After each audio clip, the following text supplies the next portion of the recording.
Mesdames, Messieurs, en vos rangs, grades, titres et qualités, chers invités. La cérémonie qui nous réunit aujourd'hui donne toute sa signification à l'adage bien connu « Les hommes passent, les institutions demeurent ».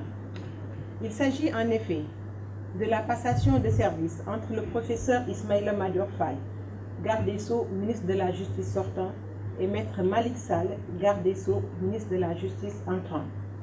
Il est utile et juste de rappeler que le plus important étant, pour tout citoyen qui a l'honneur de diriger ce département, de marquer son passage en apportant sa pierre à l'œuvre de consolidation de notre système judiciaire. Monsieur le professeur Ismaïla Madior Fall, permettez-moi tout d'abord de vous adresser mes vives félicitations pour la confiance renouvelée du chef de l'État qui, en vous nommant ministre d'État à la présidence de la République, vous appelle à ses côtés pour vous confier une mission de confiance. Monsieur le ministre d'État, l'ensemble du personnel du ministère de la Justice vous exprime par ma voix sa profonde gratitude. Votre passage au ministère laisse notamment le souvenir d'un leader doté d'une grande humanité et d'un sens profond de l'écoute, ainsi que d'une grande culture juridique. Vous avez su, par un management de haute qualité, amener chacun de vos collaborateurs à repousser ses propres limites. Nous vous en saurons toujours gré. Monsieur le ministre d'État, vous êtes entré en fonction le 14 septembre 2017, soit il y a précisément 18 mois.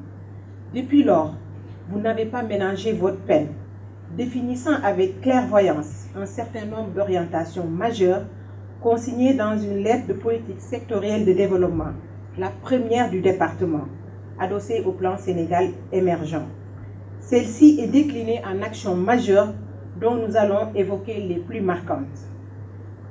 Il s'agit d'abord du déploiement de la carte judiciaire issue de la réforme de 2014 sur l'organisation judiciaire, avec l'installation des tribunaux de grande instance de Pikine-Guédiawaye, de Mbour et de Kédougou, des tribunaux d'instance de Saraya, Salémata et de Koungheul, mais aussi du tribunal de commerce hors de classe de Dakar, dont le démarrage a permis une prise en charge spécifique du contentieux commercial et un raccourcissement sensible des délais de procédure.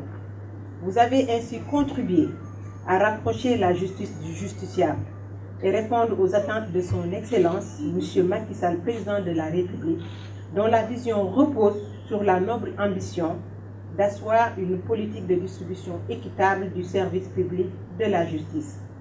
Vous avez ensuite, en l'espace d'une année, réussi le déploiement du registre du commerce et du crédit immobilier informatisé IRCCM au niveau des TGI de Thiès, Kaolack, Mbour, Saint-Louis et Ziguinchor. Désormais, en une journée, il est possible dans ces localités de faire toutes les formalités d'immatriculation d'une société.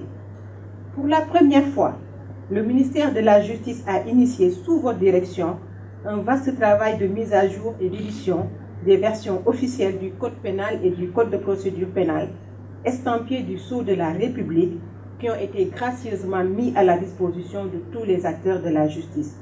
Tout un volet numérique devrait suivre, avec des codes mis en ligne dans le site du ministère de la Justice et présentant toutes les fonctionnalités de recherche, y compris un accès aux différents journaux officiels qui ont publié les amendements législatifs successifs.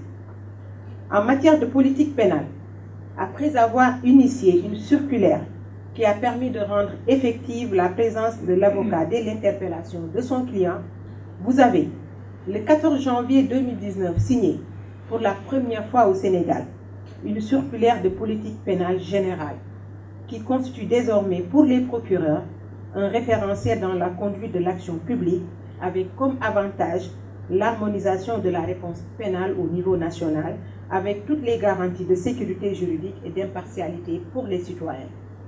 Ce document, qui porte également des indicateurs permettant de mesurer objectivement la performance des magistrats du parquet, leur aménage aussi un pouvoir d'appréciation lorsque notamment la singularité d'une situation requiert une approche inédite. Dans le domaine de la politique post-sententielle, vos efforts soutenus ont permis la redynamisation des structures de l'aménagement des peines, des comités de Kaolack, Thiès, Saint-Louis, Ziguinchor et Dakar, lesquels ont accordé des réductions de peine à un nombre significatif de condamnés dont la situation n'avait auparavant jamais été examinée, malgré les prescriptions claires de l'article 693-3 du Code de procédure pénale. Par ailleurs, durant l'année 2018 et le début de celle 2019, 3 496 condamnés ont pu bénéficier de la grâce présidentielle et 584 d'une mesure de libération conditionnelle.